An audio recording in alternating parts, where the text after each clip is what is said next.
What's up, YouTube? Have you ever wondered how the tools inside of Affinity Designer and Adobe Illustrator compare? Well, that's what we're here to talk about today.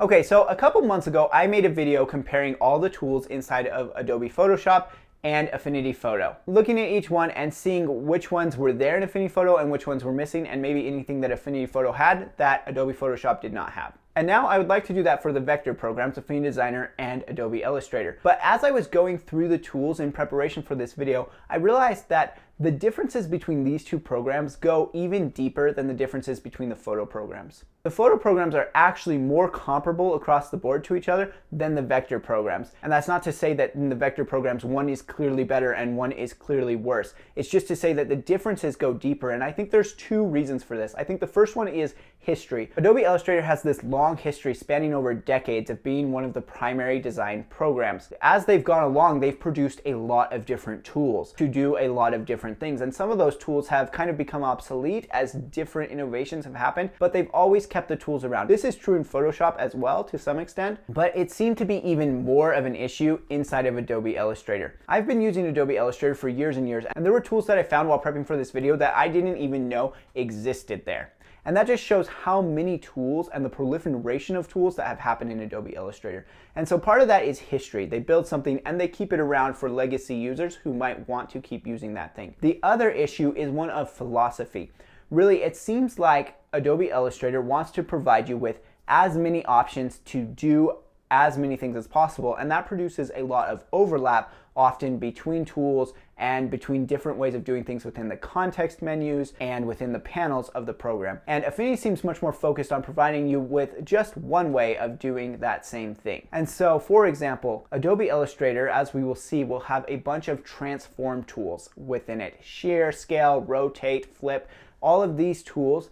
And these are all things that can be done from the panels as well. Whereas in Affinity Designer, we will only see most of those options within the panels or within the existing move and select tools. And so there's a lot less duplication, but that also means a lot less customizability within each of these. So you've got to take this for what it's worth. This video is a comparison of the tools in the toolbar of each program. And a number of people commented on my photo and Photoshop video and said that I wasn't doing it right because I didn't look at every single feature within the programs. But I just can't do that within a video here on YouTube. I can't look at every feature within one video. So the focus of this video is just to look at the tools. If you're looking for something else, you might want to search YouTube for a specific video on a specific function. That being said, if you know that I've missed something in this video, please do go ahead and drop it in the comments and let me know what that is, because then other people can see that and we can all learn more and more together. So let's go ahead, let's dive in. Let's look at Adobe Illustrator and Affinity Designer and see how the tools in each of them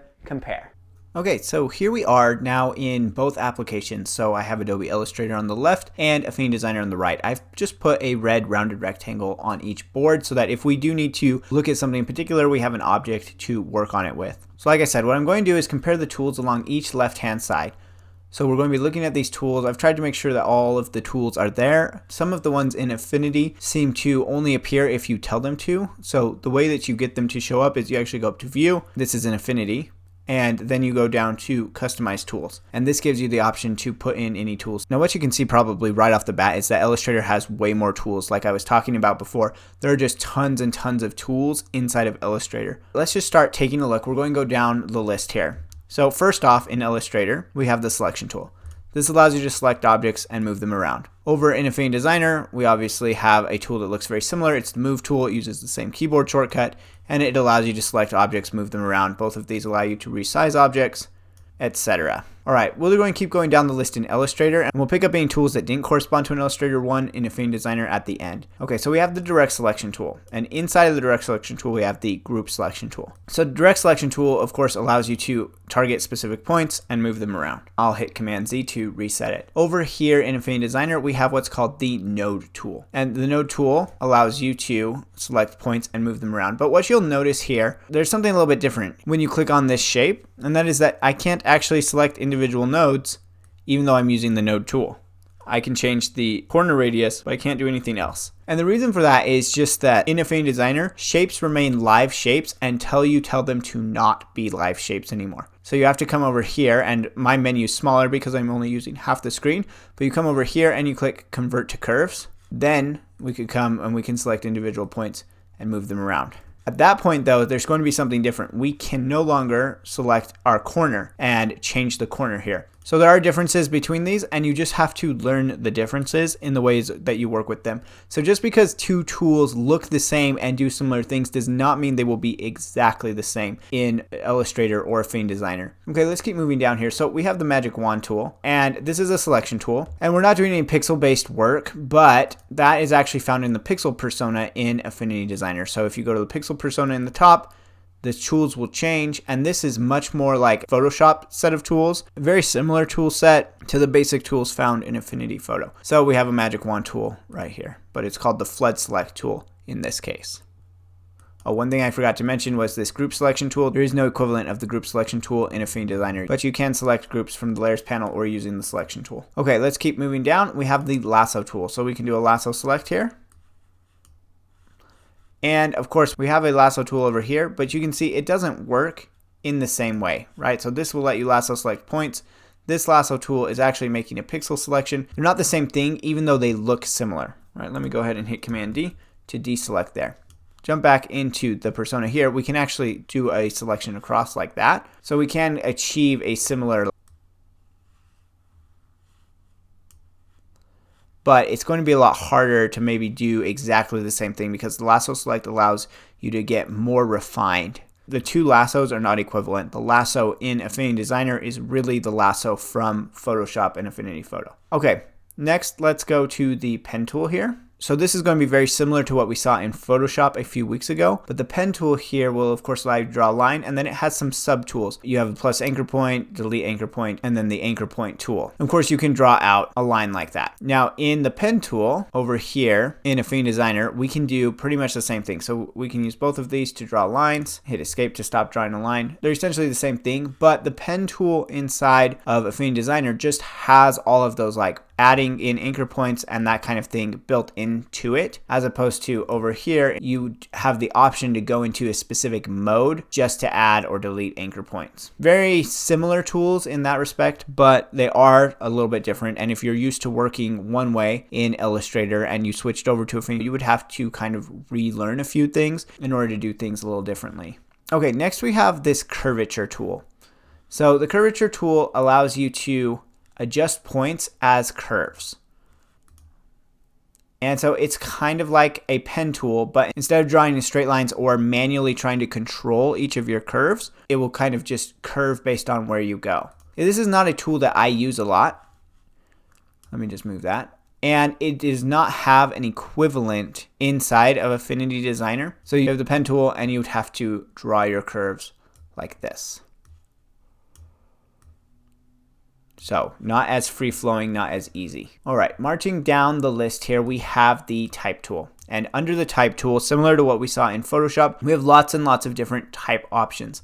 Whereas when we come over to the A icon here, which is the artistic text tool, we have the frame text tool and the artistic text tool inside of Affinity Designer. A lot less options, and I mentioned this in the Photoshop video, but text is an area where Affinity has really struggled, and especially things like being able to do special things with text. For example, over here we have like the vertical type tool. Now it can type on a path, you just have to place it on the path. There are things that it can do that are in these areas, but it doesn't handle text as well, and especially there's been trouble, as I've said, with right to left text. Things that don't run in the standard kind of Western left to right, top to bottom, those are where we tend to have a lot more trouble inside of Affinity Designer. But both programs obviously can do text. Okay, the line tool. There is no line tool in Affinity Designer. There's only the pen tool for drawing lines. So that's basically what you've got. So here you can actually draw a line with that line tool. And over here in Affinity Designer, you are going to have to draw that line with the pen tool.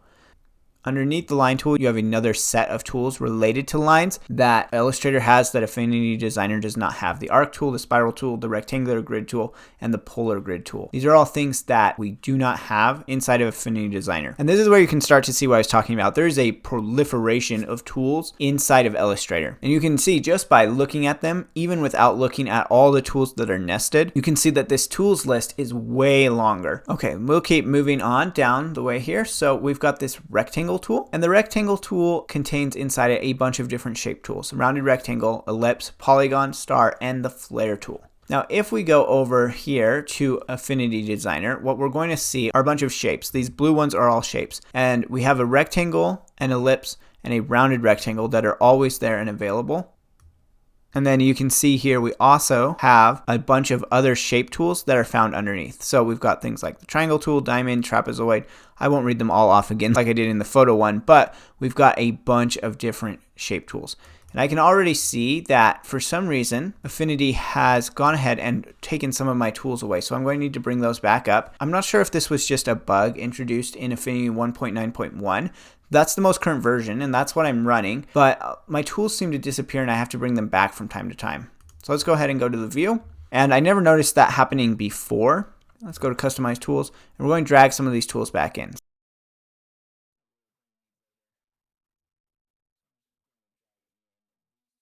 And the reason I noticed it is you can add different shape tools in that you want, and one shape tool that is only available if you add it in specifically is this cat tool. Now, why there's a cat tool in Affinity, I don't know. It basically just draws out a vector cat. Now, Adobe Illustrator relies a lot on you creating your own shapes, which I think most graphic designers do create their own shapes, but it is kind of nice in Affinity to just have all of these other shapes available to you if and when you need them. All right, so as far as shape tools go, I think that Affinity really wins this one. I don't know why Adobe insists on sticking with just these tools in the shapes. Like, it would just be easier if we had a triangle tool right off the bat. I think it's just annoying to have to use the polygon tool for everything. But as we'll see in a minute, when it comes to building shapes, Adobe Illustrator has the better tool because they have the shape builder tool, but we'll get there in a second. Okay, let's go down here. This is the paintbrush tool. When you draw with the paintbrush, you get a line. Over here in Affinity, we have the vector brush tool, and it does the same thing. And of course, these then become vector lines that you can work with. When you have your node, you can come in and you can adjust them. So that differs from a raster brush, which Affinity has raster brushes as well, because in those you can't, of course, come in and adjust the line however you want. Okay, inside of the paintbrush tool, we have another brush tool called the Blob brush tool. I'm going to go ahead and make my brush bigger with my bracket key. The way to think about the Blob brush tool is that the Blob brush tool paints in fills, not in strokes. And so when we come here, if we grab our direct selection tool, we will actually see that this is a fill, right? And we can go ahead and adjust it like a fill rather than a stroke. There's nothing like the Blob brush tool in Affinity Designer that I have ever seen. I don't know of a workaround to make something like this happen. While that's not like the worst thing in the world, you can draw anything with the pen tool. I think the Blob brush tool would be a nice addition for some designers. It's not something that I rely on, but I think there are designers who would really like to have that be brought into Affinity Designer. Okay, so that's the Blob brush tool. Let's go down to the Shaper tool now. Now the Shaper tool is interesting in that you basically just draw something and then it tries to make a shape out of it. So this is a lot like quick shapes in a lot of iPad programs. So you can draw out different objects and then get it. I feel like the idea here was that this would be great for a touch interface, but I'm not even sure if it came into Illustrator on the iPad. So it's kind of an interesting tool, but I don't really see it as being necessary, especially not with the amount of shapes that are available to you in Affinity Designer, but there isn't anything like the Shaper tool in Affinity Designer. And then there's a bunch of other tools here that are also not in Affinity Designer, except for the pencil tool. So the pencil tool allows you to freehand. I know my artboards are getting very messy here, but you get the idea. So it allows you to freehand draw a line. And that's very different than the way the pen tool works because you aren't dropping points and adjusting them. You're just freehanding the line and then Illustrator is putting the points along. And there's a pencil tool in Affinity Designer as well, which does essentially the same thing. You draw a line out. Then, as I said, the other tools here, the smooth tool, the path eraser tool, and the join tool, those don't exist as tools in Affinity Designer. Let's keep going. I don't want this video to be too long, so I'm trying to keep moving fairly quickly here. When we come to the eraser tool, you need to have an object selected. So you just select this object, and then with the eraser tool, you can go in and you can erase part of it. You can break up shapes this way, and this can lead to a very kind of organic look.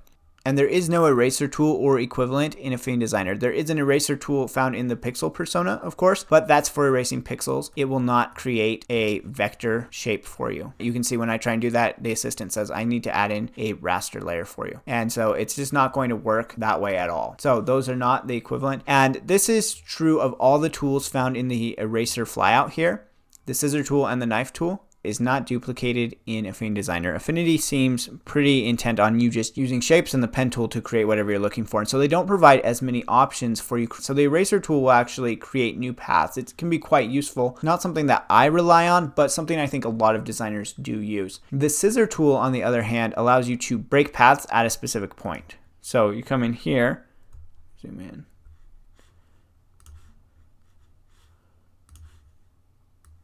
And then because you've broken that there with the scissor tool, it's cut. There's actually an opening in that path. You can't do that, of course, with a scissor tool over here in Affinity Designer, but you can come in and you can choose a particular point and then you can break it using the action. So you can choose to break the curve there, and then you can see here we have a similar effect. It's not that these things can't be done, it's just that they can't be done in the same way. And you can do things like the eraser tool, one of which would be to use the pencil tool.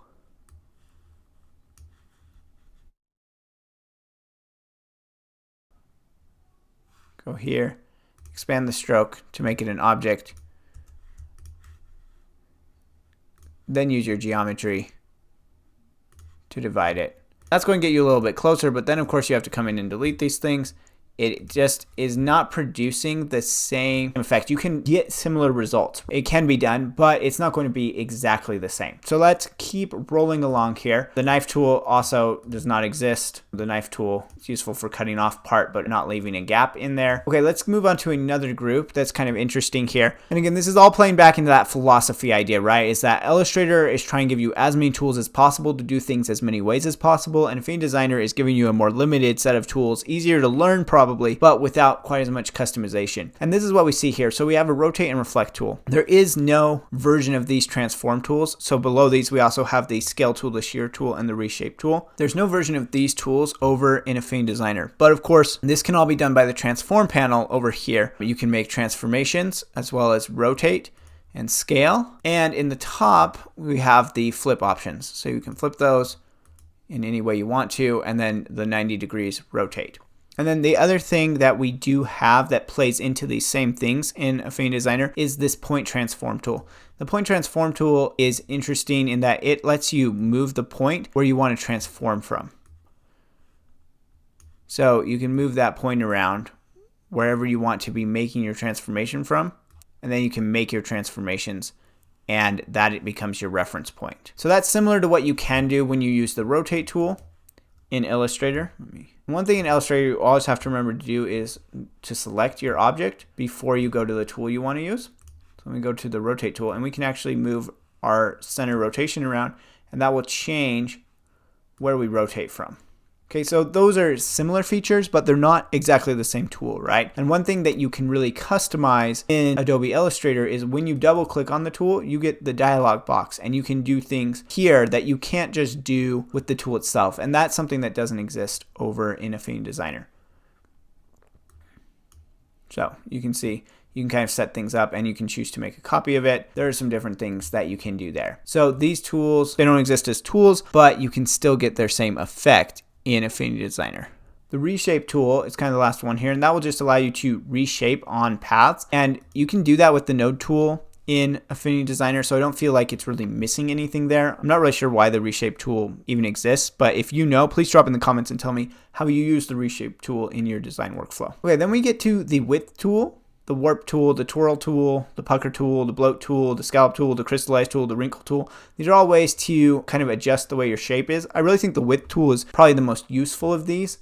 And you can come along and you can actually make the width bigger or smaller. and you can add in different points along the width to give it different effects. In Affinity Designer, that doesn't exist, but the contour tool is a new tool here. It'll let you make kind of these adjustments along the path, but it's not really like the width tool at all. And this is one of the things when we were looking at Amidine last week, Amidine had a width tool, which I was impressed by, and Affinity still doesn't really have a width tool. This contour tool is interesting. I don't see myself using it a lot, but you can do some interesting things with it, but it really isn't like the width tool, but it can do some of these kind of expanding effects, I guess. So there are a lot of tools that fall into this category in Illustrator, and none of them are really duplicated over in Affinity Designer. All right, moving on, we then have the Free Transform tool and the Puppet Warp tool. Not 100% sure why these are grouped together, but the Free Transform tool basically just lets you make transformations freely like you would expect.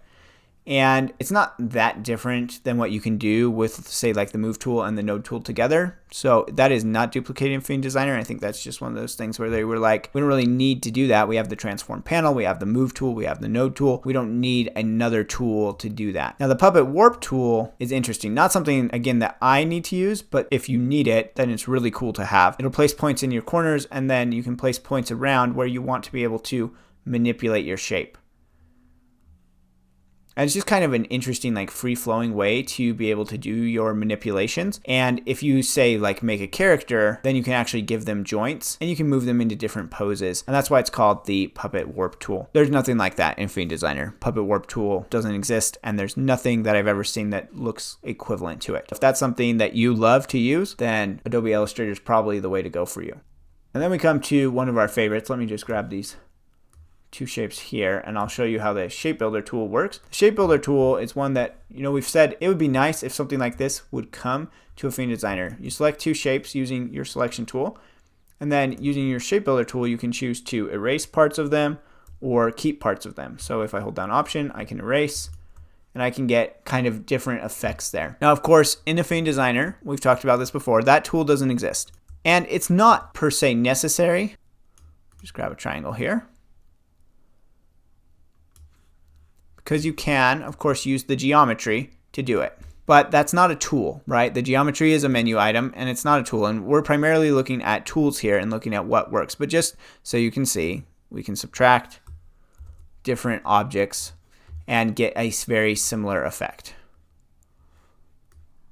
Move that one on top. So you can get a very similar effect, but not with a tool. It's not nearly as easy to do, but once you get the hang of it, it's not that hard either. Okay, the Live Paint Bucket tool and the Live Paint Selection tool, there are no live paint tools inside of Affinity Designer. It's not something that I've ever really relied on or needed in a lot of my work, but it might be something that's important to you. Those live tools tend to be useful when you're bringing in a lot of your scans and stuff, and then you want to vectorize that and color it. The Perspective Grid tool does not exist inside of Affinity Designer. There's nothing like the Perspective Grid tool or the Perspective Selection tool. All right, then you have Mesh Warp tool. Mesh Warp tool is something that a lot of people like to use. So you can come in here, you can use the Mesh Warp tool, and you can make a mesh, which then allows you to warp things. In a lot of ways, this isn't as useful as it used to be now that we have the Puppet Warp tool and we also have the Freeform Gradient. So we don't, I think, need this as much as we used to in Adobe Illustrator, but this doesn't exist in Affinity Designer. And those other tools that we've kind of used in place of it, the Puppet Warp and the Mesh Gradient, those also don't exist in Affinity Designer. So there's another thing. It's kind of a specialized tool. Not everybody needs it, but can be useful. Okay, then we have the Gradient tool. And now finally, we're back into a place where we actually have an equivalent in Affinity Designer. The Gradient tool is used for adjusting gradients. These work differently, that's for sure. They're going for the same thing, but if I grab the Gradient tool, which is called the Fill tool in Affinity Designer, I can actually go ahead and I can select an object,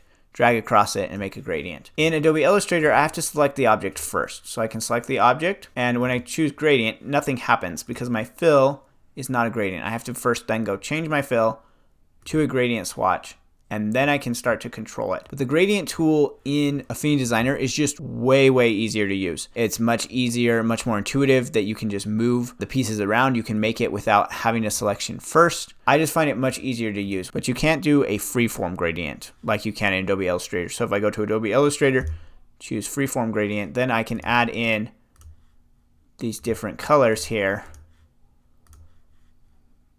to make my freeform gradient, and you can get some really nice effects doing that. That look just isn't possible over in Affinity Designer. All right, then we have the Eyedropper tool, which allows you to, of course, pick up and drop colors. And while in Affinity Designer, we do have something that's called the Color Picker tool, which looks like an eyedropper, it is not nearly so robust as the Eyedropper tool in Adobe Illustrator. So the Eyedropper tool in Adobe Illustrator, if you double click it, you can see, let me drag this over here, you get all of these different options for what you can pick up. In Affinity Designer, it's just color. It's called the Color Picker tool, and that's really what it is. So it's just not nearly as robust in Affinity Designer, or at least I haven't found a way for it to be. If you know of something I don't know, go ahead and drop in the comments and let me know that. All right, we'll click cancel here. So again, the tools look the same, but they don't function exactly the same. Then there's the measure tool. There's nothing like the measure tool in Affinity Designer. I've never really used this tool, but I'm sure there are people who do. Basically, you can just measure things and find out what size they are.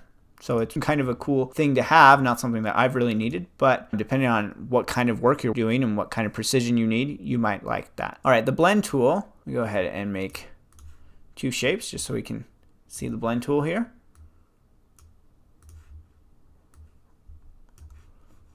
The blend tool allows you to blend 2 shapes together.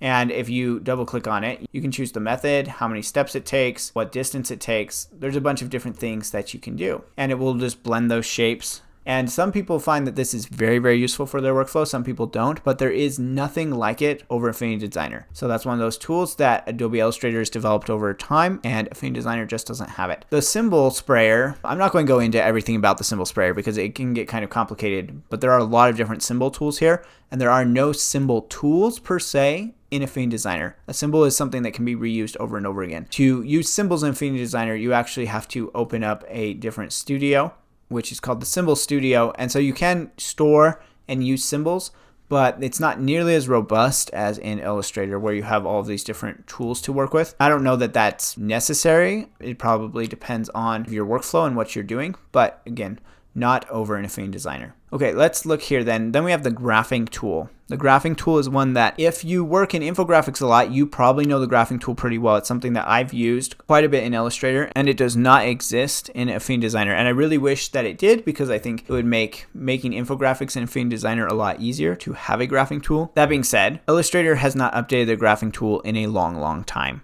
And so it still looks pretty archaic. It doesn't work super, super well. Once you know it, you can kind of work your way around it. But you can also build your own graphs inside of Affinity Designer. You just have to pay really close attention to the math to make sure that you don't misrepresent things. So a lot of times what I'll do is I'll build a graph in Excel to make sure it's right. I'll bring it in and then I'll trace over it just using the shapes in Affinity Designer to make an accurate graph. Okay, next we have the Artboard tool. So the Artboard tool allows you to draw new artboards, also allows you to, of course, select artboards and duplicate them. And over here in Affinity Designer, we also have the Artboard tool. So essentially the same thing over here. So they each have an Artboard tool and then the Slice tool. So the Slice tool we also saw in Photoshop. Slice allows you to export multiple objects at a time. And so you have Slice tool, Slice selection tool. Both of those tools are in the Slice tool in Affinity Designer. So you go over here to the export persona and you find the Slice tool and it will let you select or make new slices. We're almost to the end here. We have the Hand tool, which will allow you to move around. And of course, you can get that at any time just by holding down the spacebar. And over here in Affinity Designer, we have the View tool, which will allow you to move around. Similarly, you can hold down spacebar. The Zoom tool, you can zoom in and out. This Zoom tool, you can zoom in and out. Now, I never use the Zoom tool or the Hand tool per se. I always just use keyboard shortcuts to handle all of those functions, which I'm guessing you probably do too. So I don't really see them as being completely necessary, but both have them if you need them. Okay, so now we've gone through all of these different tools here, and I just want to highlight a few tools that exist in Affinity Designer that don't exist in Adobe Illustrator. But of course, there are ways to get around them and do the equivalent things. So we already kind of talked about the Point Transform tool. Then there's the Corner tool. So let me draw out a shape with corners here. Then you grab your Corner tool. You can go in and you can select specific corners and adjust them one at a time here. And Illustrator added in something very similar when they added in live corners. So it's a very similar feature. There just happens to be a specific tool for it in Affinity Designer, which this is interesting when Affinity Designer actually has a tool that's specific and Illustrator doesn't, because Illustrator has so many more specific tools. Another one is this transparency tool. So this is like the gradient tool, except it's for transparency of the whole object. So you can see you can come in here and you can adjust the transparency, and just like the gradient tool, you can actually add in different stops to make different transparencies. Now you could achieve something very similar using gradients in Illustrator. They just don't have a tool like this. And then there's the place image tool. Illustrator has the option to place images. You just have to do it through the file menu. There isn't a tool for it. That doesn't really make a difference either way, but there is a tool here just in case you were wondering what's on the toolbar. And then there's the vector crop tool. So the vector crop tool allows you to crop vectors non-destructively, of course, so you can always get back. It's similar to making a mask. It's not like you couldn't do a similar effect using clipping mask in Illustrator. There just happens to be a tool for it, which I actually do find that useful periodically. I didn't think I would, but I do find myself using it from time to time, especially when I'm just trying to quickly mask things out. And then, as we mentioned before, the cat tool and all of these different shape tools are not found in Adobe Illustrator. So that can make things a little bit easier for you, especially, I guess, if you need to draw a cat. I don't know why you would, but you might. And then the last thing to say is just the pixel persona has a lot of tools. These are Photoshop and Affinity Photo equivalent tools for working with pixels. And that just shows a difference in approach in the two programs, right? Illustrator doesn't really concern itself with pixel tools or bitmap images at all. Affinity Designer essentially will let you do most of the editing right here from Affinity Designer. And that's just one of the things that Affinity does better than Illustrator does, is allowing you to cross between different types of design or different types of art within a single program. So if you need to be able to work on a lot of pixel perfect things, then Affinity Designer really shines there because it just has so many tools. You can see these are a lot of the tools that we talked about when we looked at the photo programs. So you've got things like the flood fill and the burn and dodge and smudge. There's just a bunch of different tools here that you can use. Now, obviously, this is not everything from Photo or Photoshop. It is definitely trimmed down, but there are a lot of tools that can be useful for you if you're trying to work with it. And I do find that very helpful. Of course, I do a lot of my work inside of Affinity Publisher now, just so I have access to all of the tools of Affinity Photo and Affinity Designer and Affinity Publisher, mostly all in just one spot there with Affinity Publisher. Okay, and that will basically wrap this up. Again, I think what we highlight here is just how many more tools there are in Adobe Illustrator, which can be really great, but also does require a higher learning curve and just a lot more things to know about, where you can achieve most of the same, not all, but most of the same things in Affinity Designer with less tools and maybe in a way that would be more straightforward, especially if you are just starting out. If you've kind of grown up in Illustrator, you know where the tools are that you like to use and you just ignore the others, then you probably feel very comfortable there in Illustrator, but they're just kind of two different approaches to the same type of work here.